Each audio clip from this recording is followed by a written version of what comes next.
Alright, so Shane here, and we're back at this old mansion here in Walkerville, and we are going to be working on this curved wall today, and I'm going to explain to you exactly how we're going to accomplish the curve and what we're going to do. And what we want is we want it to mimic the existing curved wall.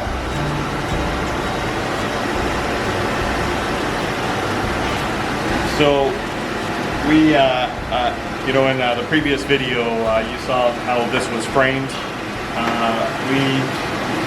There's a 2x4 about every 3 inches in this wall, and there was no room to allow me to put a 3/4 inch plaster wall in this. So what we decided to do is use, and I know that if you know drywall, you're going to understand that 1/4 inch drywall isn't acceptable for a finished wall. But hear me out on this one. We did use 1/4 inch drywall to get the curve. But before that, and what you're not seeing is I put a bonding agent on every single 2x4 in this wall, and then I put drywall compound on every single stud about 1 inch thick, and then I laminated this curved wall on, and then we put the screws in. So this wall right now is not necessarily a 1/4 inch wall anymore. And the challenge is, how are we going to tie in this drywall to the existing plaster? And that's what we're going to show you today. And if you also notice, you can see the 2x4s behind it, as this 1/4 inch drywall turns around. By the time we're done with this, you're not going to see that at all. We're going to have this troweled in with a very, very thin coat, probably about 1/16 of an inch of Durabond. And I'm going to use Durabond typesetting compound to bond all this together. And so we'll take it from there.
So the objective is to get all this filled up with the Durabond 90 typesetting compound.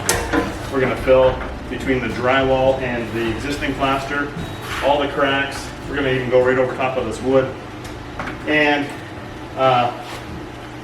the magic to this repair is it's called PVA, polyvinyl acetate, and that is an adhesive for parging cement.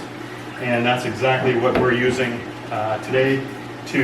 What we've done is we've applied that PVA to the butt end of this board to create a seal on it.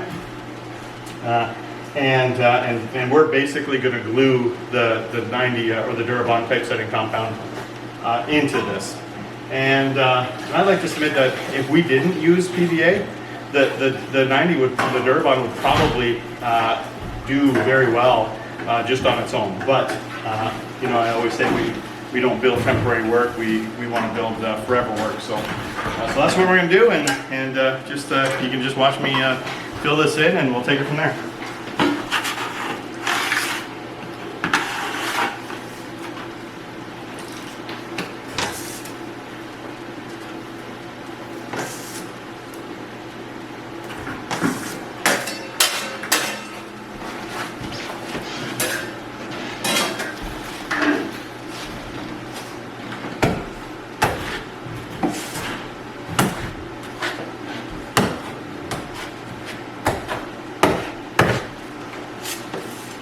And you probably can't see, but this board, as it curves around, isn't touching this framing in there. So what I want to do is I want to slap it hard enough that I literally create a key on the back side of this board as well, not just surface coating anything.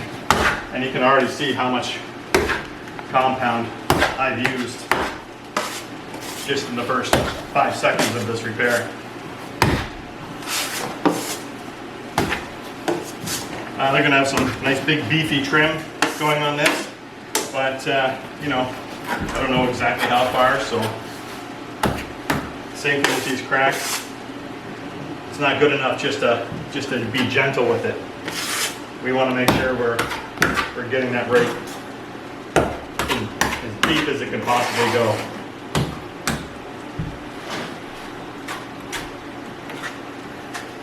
And I'm not too worried about making it nice and pretty yet. We'll get to that.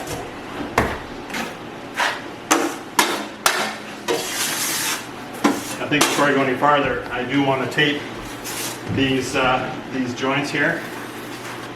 And even the joints, we applied the polyvinyl acetate. And not that we need to, but we're just doing it for extra measure. And again, this is the only time you'll see me use this type of fiberglass is when I'm using a Durabond typesetting compound. I would never use it with drywall compound.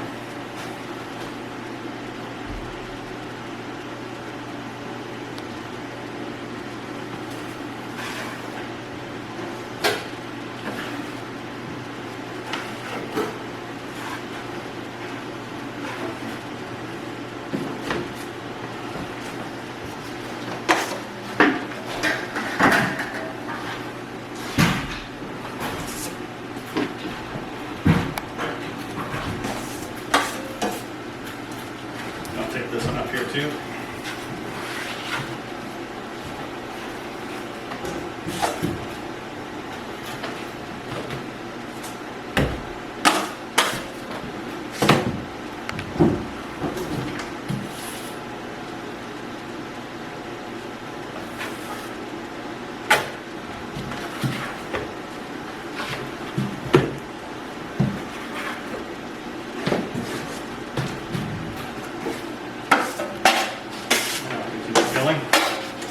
All this ripped paper,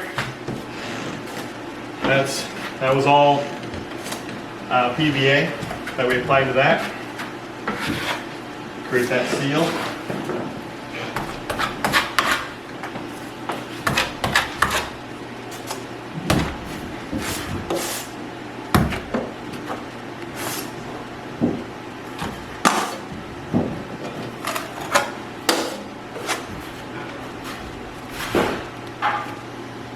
Right up behind that trim.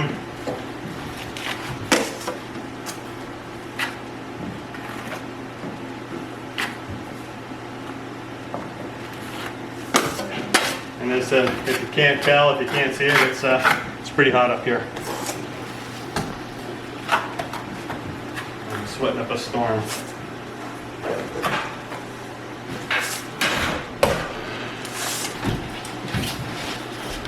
I don't necessarily have to put any sort of bonding tape into this because we have the PVA. We're going to have the Durabond typesetting compound.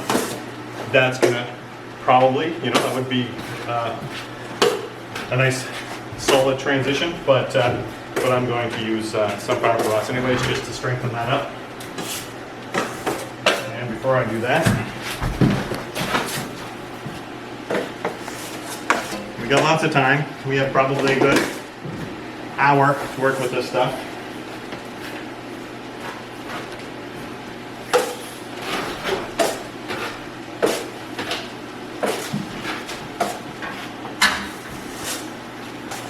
And I'm just going to take this and just score it here and there, probably every 3 inches down, halfway, and you're going to see why I'm doing this here in a second.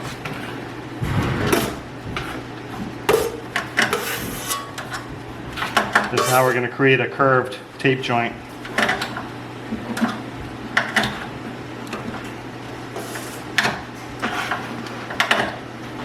And you know, and I know that this stuff is self-adhesive, sticks on one side. I never ever use it for that characteristic. So there's the start of our,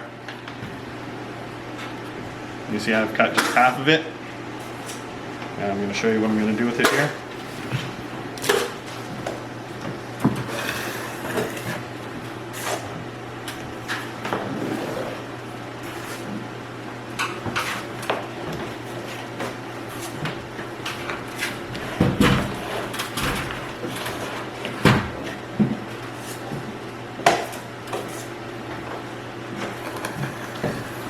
Now I'm going to have the cut edge on the top because that's the part that's turning. And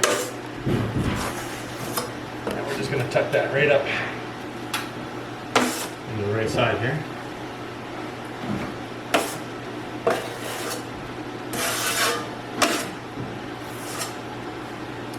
And that cut will just allow me to turn it around the corner here. And I'm just working too far away from my work.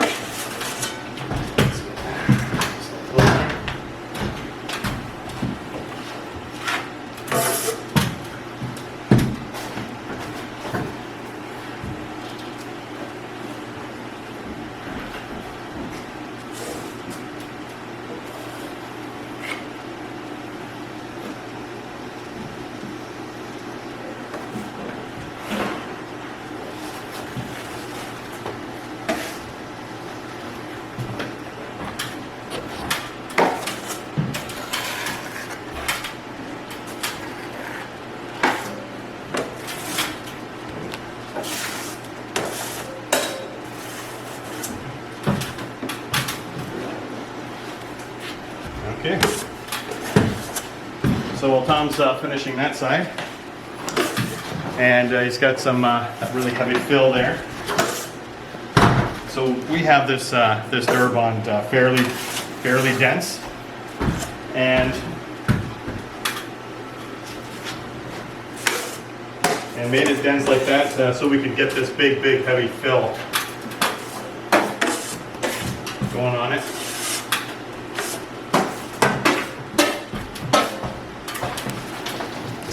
And we're just about out. I was going to mix it one more time, and you can probably within the first 40 minutes you can mix Durbond one more time if it's getting a little too stiff on you. But that's it. And but I'm not going to mix this one more time. This is pretty much down to the end, so I'm just going to trowel on what we have available here.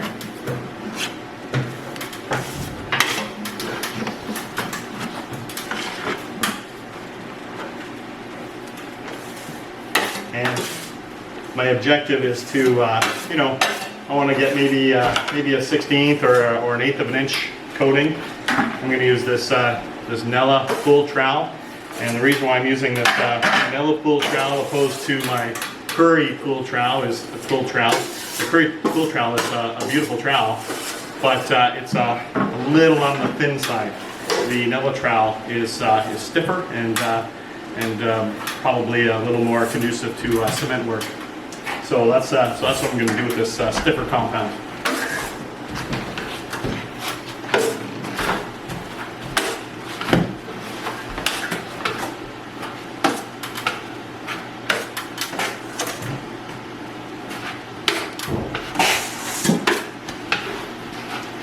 And I'm just just basically using up our stuff.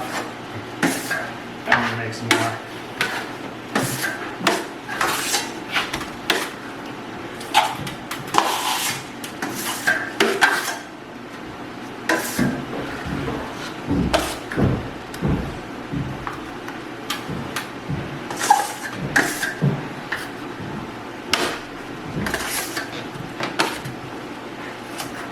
And that's probably about 3/16. But I just don't have enough material to work with, so we're gonna have to stop and mix another bucket. All right, so we're gonna take some of this 6-inch fiber fuse. That's what it's called. Take a good look at that. Now we're just gonna embed that into the both sides of this.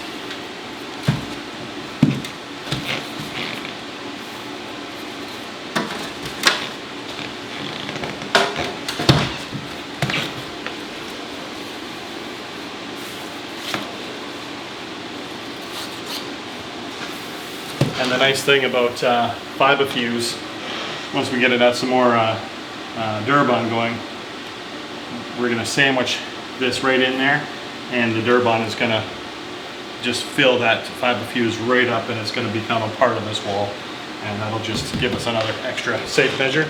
If I didn't put it in, I don't think it would crack. I think we would be totally fine with the PVA and the typesetting compound, but with a little extra measure, then we know it's not going to crack. All right. So we're just gonna put one more coat of Durabond on this round wall. Just gonna try and get out this little bit of wow that I had in there, and that's my only objective for this wall today. And then tomorrow we're gonna put a coat of diamond veneer plaster on it.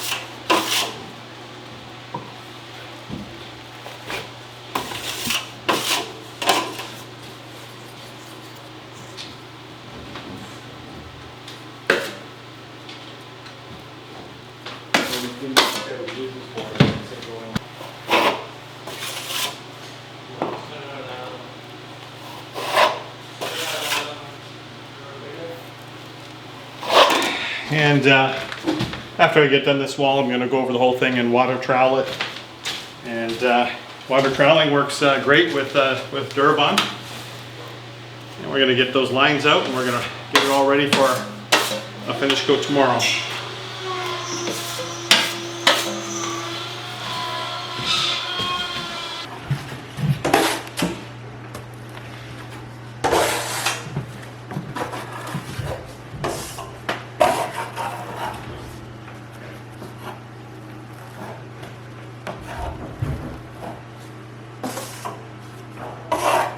Our camera's on, mic is on. Everything's good. All right, so we're up here at the curved wall that we've been working on over the past couple of weeks.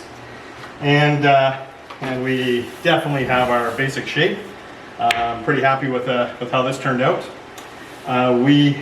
Because we built it with Durabond, we needed to coat it with the polyvinyl acetate, which is the magic potion for any plaster work, any repair work that you do. And now I'm going to coat this with a diamond veneer plaster. Again, we're gonna put one thin, sloppy coat on, and we're going to wait for about 30 minutes, and then we're going to double back on it. And you have probably just about an hour to work with diamond veneer, but not anything more than an hour. After that, you're going to start losing the compound. It's going to get too hard. And so let's get started. Another little tidbit about diamond veneer is it's 10 times harder than a line finish coat. Probably also 10 times harder to apply.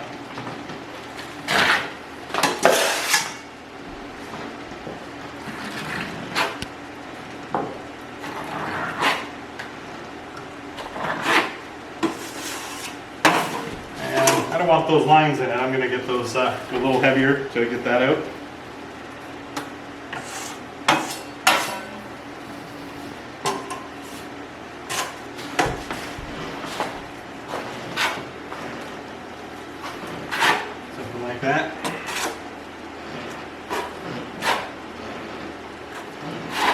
That's probably about 1/8 of an inch thick there.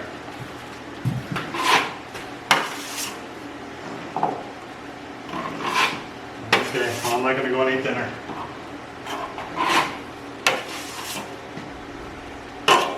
Should be wearing gloves. This stuff's a little on the caustic side. Suck the moisture out of your skin.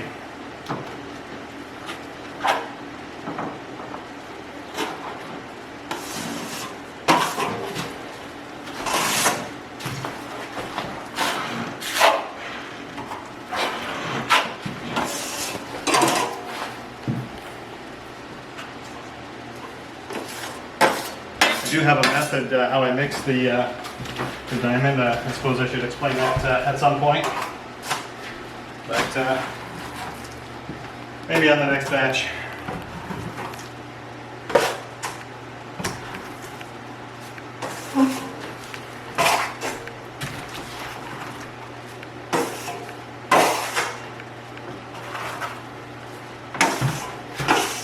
You know, I really don't care about stuff like that. All those lines and all those imperfections, that's all perfectly normal.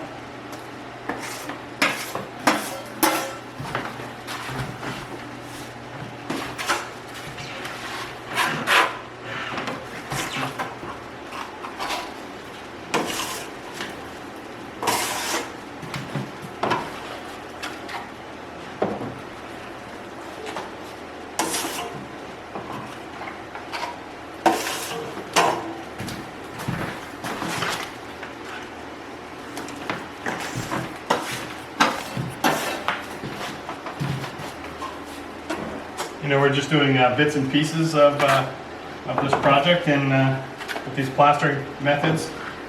If I were doing something larger, I would probably use a mortar table and larger mixing tools. But everything here is just kind of small and finicky.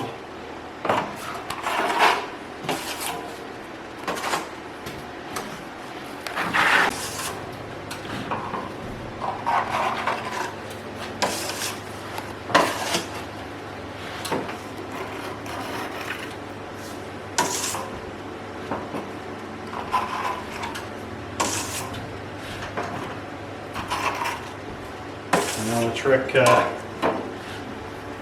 getting those ripples out of your troweling is speed. You got to be able to go fairly quick with your trowel. Otherwise, you're going to get ripples.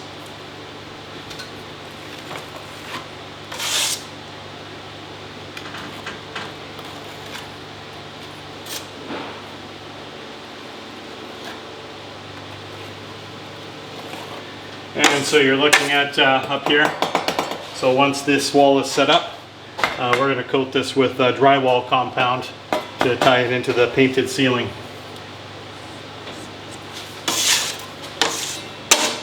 And I believe that's good for the first coat. And we're going to wait for 30 minutes, and then I'm going to double back on that, and we're going to put another good 1/16 of an inch on top of that. So we'll see you then.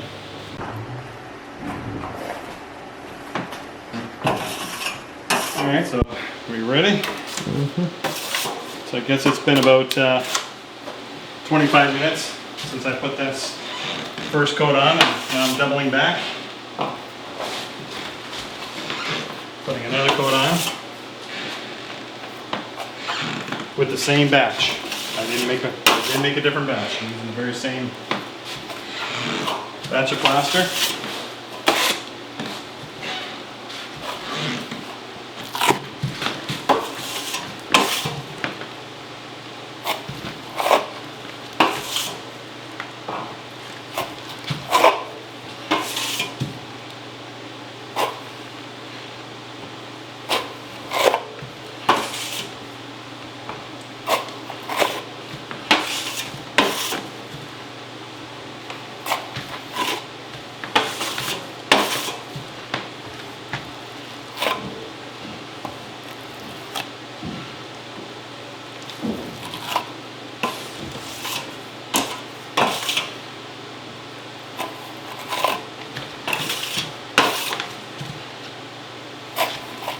course, this will all be water trowels in about another half an hour from now.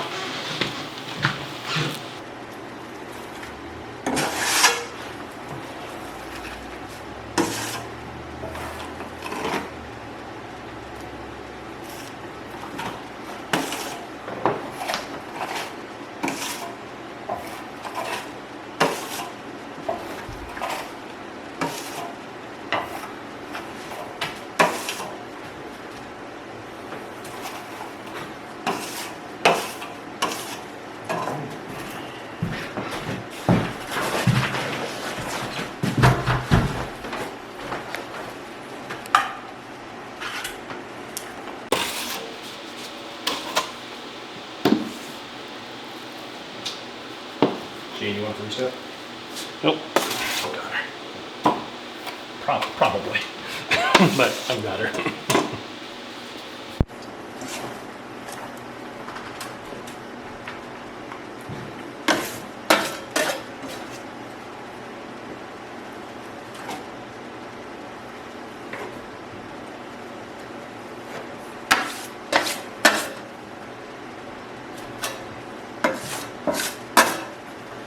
And that's about it for the